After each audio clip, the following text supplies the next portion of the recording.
გამარჯობა მეგობრებო. ფეხბურთში არის თამაშები, სადაც გოლი მთავარი არ არის. თავარია როგორ მოქმედებ, მაშინ როცა გუნდი ყველაზე დიდ წნეხშია. ენფილდზე კვარაცხელიამ სწორედ ეს აჩვენა. როგორ შეფასდა ხვიჩას თამაში, რა განაცხადა თავად ქართველმა ფეხბურთელმა და რა ისტორიულ რეკორდთან აახლოს. თუ ასეთი საფეხბურთო ვიდეოები მოგწონს და გინდა რომ თავარი დეტალები არ გამოგჩეს, გამოიწერი არხი, რადგან აქ ფეხბურთს მხოლოდ ზედაპირულად არ ვუყურებთ. ასევე ვცადოთ რომ ავიდეთ ტრადიციულ 2000 მოწონებაზე, რადგან თქვენი მხარდაჭერა მე დიდ მოტივაციას მაძლევს. ახლა კი გადავიდეთ ვიდეოზე. ჩემპიონთა ლიგის მეოთხედფინალის საპასუხო მატჩი პარი სენ-ჟერმენმა ლივერპული გასვლაზე 0-2 დაამარცხა. პირველი შეხვედრაც პარიზელებმა იგივე ანგარიშით მოიგეს. ამიტომ ორი მატჩის ჯამში ლუის ენრიკეს გუნდმა 4 უპასუხო გოლი გაიტანა და ნახევარფინალში სრულიად დამაჯერებლად გავიდა, სადაც მათ უკვე ბაიერნისა და რეალის გამარჯვებული შეხვდებათ. აღსანიშნავია, რომ ამ შეხვედრაში ამჯერად კვარაცხელიას არ გაუტანია, მაგრამ ქართველმა შეხვედრაზე სერიოზული გავლენა მაინც მოახდინა. 72 წუთზე სწორედ მისი პასის შემდეგ გახსნა ანგარიში უსმან დემბელე, ხოლო დამატებულ დროში კვარაცხელია ბარკოლა დემბელის კომბინაცია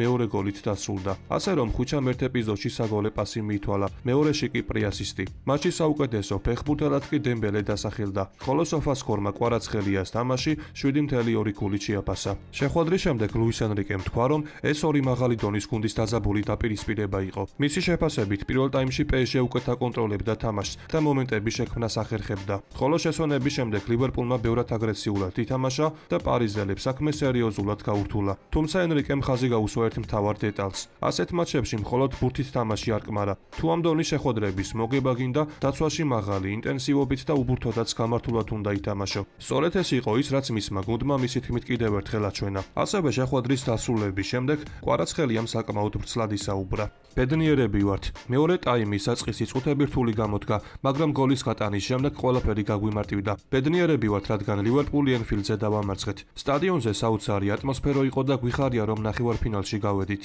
ლივერპულს ძლიერი ფეხბურთელები ყავს და ვიცოდით, რომ შეტევაში წავიდოდნენ. პირველი შეხვედრა 0-2 ჰქონდათ წაგებული და ველოდებოდით, რომ მატჩი ამ სცენარით განვითარდებოდა. ჩვენს თავში ეჭვი არ შეგვპარვია. ხვდებით, რომ უფრო რთული შეხვედრები გველოდება და მაქსიმალურად კონცენტრირებული უნდა ვიყოთ. ძალიან კარგი და ძლიერი გუნდი ვართ და ასე უნდა გავაგრძელოთ. ლივერპულის ენფილდზე დამარცხება მარტივი არ არის. ჩვენ ეს გავაკეთეთ და ვფიქრობ, რომ ყველაფერი შეგვიძლია. საკუთარი თავის უნდა გვჯეროდეს და მჯერა დიდი წარმატების მიღწევა შეგვიძლია. უსმან დემბელე საოცარი ფეხბურთელია და ოქროს ბურთი სწორედ ამიტომ მოიგო. მას შეუძლია ეს პრესტიჟული ჯილდო კიდევ მოიგოს და გვიხარია, რომ გუნდში მისნაირი მოთამაშე გვყავს. რეალი თუ ბაიერნი, რომელთან შეხვედრა გვირჩევნია? არცეც ვანიჭებთ უპირატესობას. ვნახოთ ნახევარფინალში ვინ გავა. ვფიქრობ, რომ ორივე გუნდისთვის კარგად მოვემზადეთ. ახლა უფრო ყურადღებით უნდა ვიყოთ, რადგან ჩემპიონთა ლიგის ფინალში გასვლა ყველას უნდა და ვეცდებით, რომ მაქსიმუმი გავაკეთოთ. განაცხადა კვარაცხელიამ. ასევე ფრანგულ მედიაში კვარაცხელიას თამაში საკმაოდ საინტერესო კუთხით შეაფასეს. აქ მთავარი აქცენტი აღარ არის მხოლოდ გოლზე,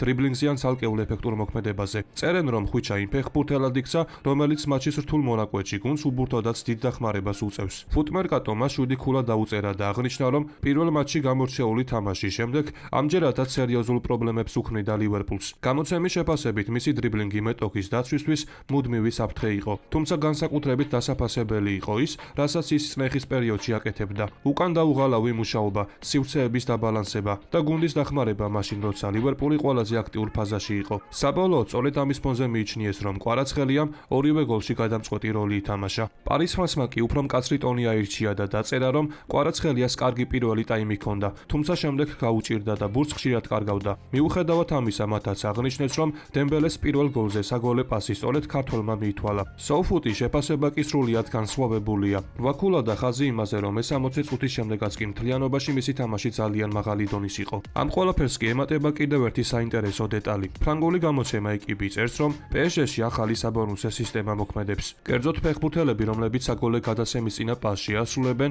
დამატებით ფინანსურ პრემიას მიიღებენ. ამ სისტემის იდეა ის არის, რომ მოთამაშეებმა უფრო ღრმად გაიაზრონ ლუის ენრიკეს შეტევითი სქემები და დაინახონ, რამდენად მნიშვნელოვანია არა მხოლოდ ბოლო პასი, არამედ ის მოძრაობა და გადაწყვეტილება, რომელიც გოლის ეპიზოდს წინ უძღვის. შესაბამისად, ლივერპულთან დემბელეს მეორე გოლის დროს ხვიჩას პრიასისტი მხოლოდ სტატისტიკაში დაფიქსირებული მოქმედება არ არის. ეს ეპიზოდი მისთვის ფინანსურ ბონუსსაც ნიშნავს. ახლა კი კვარაცხელია კიდევ ერთი დიდი გამოწვევის წინაშე დგას. ქართველმა ვარსკვლავმა პარიზულ კლუბში გადასვლიდან მოკლე დროში უკვე არაერთი მნიშვნელოვანი კვალი დატოვა, მაგრამ ამჯერად საუბარი მხოლოდ კარგ თამაშში აღარ არის. საუბარია კლუბის ისტორიაში შესვლაზე. მიმდინარე ჩემპიონთა ლიგაზე კვარაცხელიას უკვე 8 გოლი აქვს გატანილი, რითაც PSG-ს ერთ სეზონში საუკეთესო ბომბარდირთა მაჩვენებელს გაუტოლდა. ახლდა. იმ ნიშნულს, რომელიც აქამდე კილიან მბაპესა და ედისონ კავანის გონდათ დაფიქსირებული. ანუ კვარა უკვე იმ წერტილზეა, სადაც პარიზული კლუბის ორი უმნიშვნელოვანესი ფორვარდის გვერდით დგას. მაგრამ ყველაზე საინტერესო ახლა იწყება. ლივერპულის დამარცხების შემდეგ ხვიჩა ტურნირზე სვლას გააგრძელებს. ამიტომ კვარაცხელიას რეალური შანსი აქვს, რომ მბაპესა და კავანის მიღწევას გადაასწროს და ზლატან იბრაჰიმოვიჩის რეკორდსაც სერიოზულად დაემუქროს. აღსანიშნავია, რომ შვედს ჩემპიონთა ლიგის ერთ სეზონში PSG-ს მაისურით 10 გოლი აქვს გატანილი და ამ ეტაპზე სწორედ ეს არის ყველაზე მაღალი ნიშნული, რომელსაც ქართველი დაედევნა. და რას ფიქრობთ მეგობრებო? თქვენი აზრით შეძლებს თუ არა ხვიჩა ამ რეკორდის მოხსნას? ახლა კი მამარდაშვილზე გადავიდეთ, რადგან PSG-სთან განმეორებითი მატჩის შემდეგ მის თამაშს ბრიტანულ მედიაში ძირითადად დადებითი გამოხმაურება მოჰყვა. ლივერპულმა ინფილდზეც ვერ მოახერხა კამბექი და პარის სენ-ჟერმენთან 2-0 დამარცხდა. ორი მატჩის ჯამში კი ფრანგულმა გუნდმა 4-0 მოიგო. ლივერპულის კარს კი ისევ გიორგი მამარდაშვილი იცავდა და გავრცელებული შეფასებების მიხედვით უსმან დემბელეს გოლებში მას პრაქტიკულად შანსი არ ჰქონია. Liverpool.com-ი წერს, რომ ქართველ მეკარეს ამჯერადაც მაქსიმალური კონცენტრაცია სჭირდებოდა. მათი შეფასებით გიორგი თითცენაზე თავდაჯერებულად და სუფთად გამოიყურებოდა, თუმცა გოლების ეპიზოდში ვერაფერს გახდებოდა. სწორედ ამიტომ ფანსაიტმა მას 7 ქულა დაუწერა. Liverpool ეკო მამარდაშვილი 6 ქულით შეაფასა და აღნიშნა, რომ პირველ ტაიმში დემბელეს შორი დარტყმა მოიგერია, ხოლო შესვენების შემდეგ ბურთის კარიდან გამოტანის გარდა სხვა ბევრი სამუშაო არ ჰქონია. ზისის ენფილდის შეფასებას 6 ქულა. მათი აზრით გიორგი ფხიზლად და ყურადღებით თამაშობდა. ხელებითაც საიმედო იყო და ჩაწოდებების დროს კარგ გადაწყვეტილებებს იღებდა. თუმცა იმავე ტექსტში წერენ, რომ დემბელეს ერთ-ერთ დარტყმაზე შესაძლოა ცოტა მეტი საკეთება შეძლებოდა.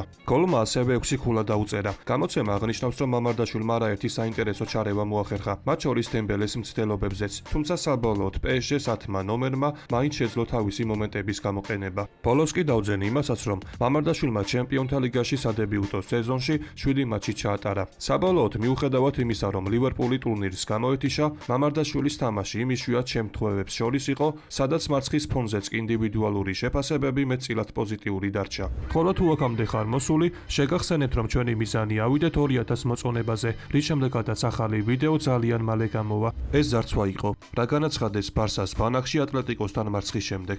ატლეტიკოსთან ჩემპიონთა ლიგის მეოთხედფინალური ორმატჩიანი სერიის დასრულების შემდეგ ბარსელონაში ყველაზე დიდი საუბარი მსაჯობაზე წავიდა. კატალონიელებმა მადრიდში 2-1 კი მოიგეს, მაგრამ პირველი მატჩის 0-2-ის გამო ჯამში 3-2 დამარცხდნენ და ტურნირს გამოეთიშნენ. აღსანიშნავია, რომ მეორე შეხვედრაში ბარსამ ძალიან ძლიერი დასაწყისი აჩვენა. მათ სწრაფად გაათანაბრეს საერთო ანგარიში. თუმცა მალევე ატლეტიკომ ადემოლა ლუკმანის გოლით საპასუხო დარტყმა მიაყენა, რასაც მოგვიანებით ერიკ გარსიას წითელი ბარათიც დაემატა. საბოლოოდ კი ატლეტიკომ ნახევარფინალის საგზური შეინარჩუნა. ამ ყველაფრის შემდეგ კი ყველაზე ძლიერი ემოციური კომენტარი რაფინიამ გააკეთა. ბრაზილიელმა პირდაპირ თქვა, რომ ეს მისთვის ძარცვა იყო. მისი თქმით, არ სურს მსაჯობაზე გადამეტებით ლაპარაკი, მაგრამ ბარსამ ძალიან კარგად ითამაშა, მაშინ როცა ატლეტიკო ხშირ უხეშ თამაშს მიმართავდა და ამის მიუხედავად მსაჯს არც ერთი ყვითელი ბარათი არ უჩვენებია. რაფინიამ ასევე თქვა, რომ ყველაზე მეტად აინტერესებს რა სტანდარტებით ფასდება ბარსა, რადგან ერთი შეცდომა შეიძლება გასაგები იყოს, მაგრამ როცა მსგავსი რამ ზედიზედ ორ მატჩში ხდება, ამას ნორმალურად ვეღარ აღიქვამს.